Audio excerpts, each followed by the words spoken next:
What if I told you the Straw Hats just escaped a fake sun god, only to come face to face with the real nightmare of Elbaf, a man who calls himself the sun god and says he will end the world? Yeah, things just got serious. After the Straw Hats suddenly disappear from the giant's ship, they find themselves trapped inside a mysterious place known as the Block Kingdom, a strange world where everything feels unnatural. There, they face off against a so-called sun god, but it quickly becomes clear this guy is a fake. After a chaotic fight, they somehow manage to escape the Block Kingdom. Back on the giant's ship, the crew is in panic mode. At the start of the episode, we see the giants searching everywhere for Luffy and the others, even checking storage rooms. But then Frankie steps in. He tells them to calm down, saying he's sure they're fine.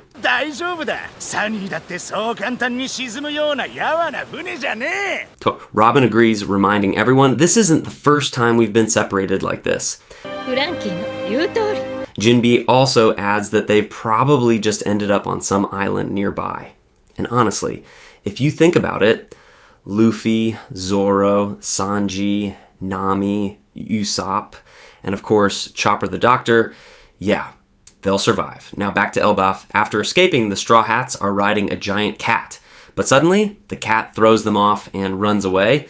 Looks like it's finally free, and that's when they realize everything here is huge. Trees look like mountains. The land itself feels like a different world. Then Usopp spots something, a bridge. As usual, Luffy and Usopp start arguing about who goes first. But suddenly, the bridge starts moving.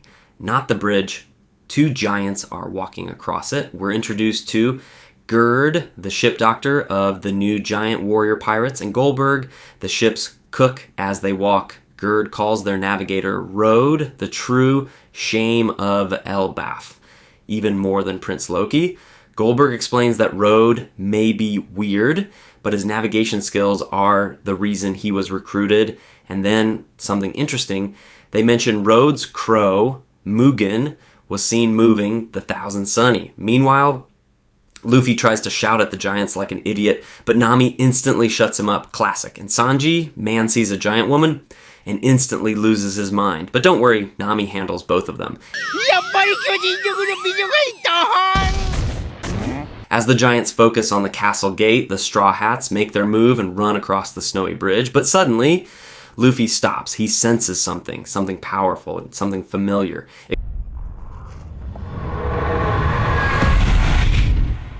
Ignoring everyone, he smiles, and jumps straight into the abyss below. Just like that, the crew gets split again. Back on the giant ship, Robin shares shocking news from the newspaper about the Egghead incident. The world believes that Luffy destroyed Egghead Island and even killed Vegapunk.